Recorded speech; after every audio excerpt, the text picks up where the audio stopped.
ওম তৎসৎ। নমস্কার। হরে কৃষ্ণ।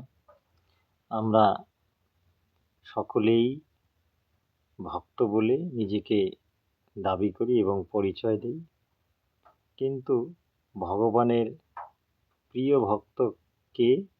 আসুন শ্রীমদ্ ভাগবত গীতার ১২ অধ্যায় ১৩ নম্বর শ্লোকে আমরা দেখে নেই।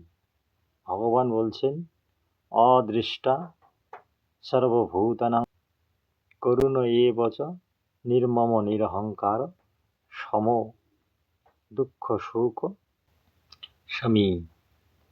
অর্থাৎ সর্বভূতে দেশশূন্য, মৈত্র, কৃপালু, মমত্বহীন, নিরহংকার, সুখ দুঃখে সমভাব, ক্ষমাশীল, সদা সন্তুষ্ট, যোগী, সংযত চিত্ত, মদ বিষয়ে স্থির লক্ষ্য ও আমাতে মনোবুদ্ধি সমর্পণকারী।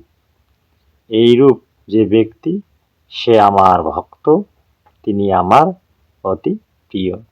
কিন্তু এই ভাবগুলি যে ভক্তের হৃদয়ে নেই, অর্থাৎ আমাদের মধ্যে যদি না থাকে সেই গুণগুলি, তাহলে আমরা ভগবানের প্রিয় ভক্ত বা ভক্ত বলে দাবি করতে পারি না। হরে কৃষ্ণ।